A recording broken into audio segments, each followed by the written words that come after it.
Ayan, hello everyone. Ayan, magluto tayo ngayon guys ng ating pang-ulam.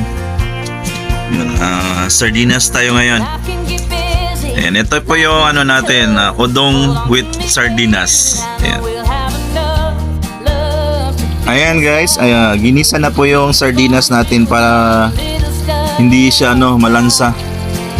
And then pwede na lagyan ng tubig kasi kumukulo na. Ayan. Nagisa na yan ng mabawang. Ang bawang lang gamit namin. Ayan. So lagyan na natin ng tubig.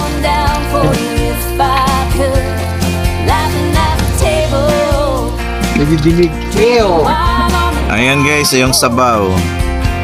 Ayan. So mainit na yung tubig para hindi sayang yung LPG natin. Yan,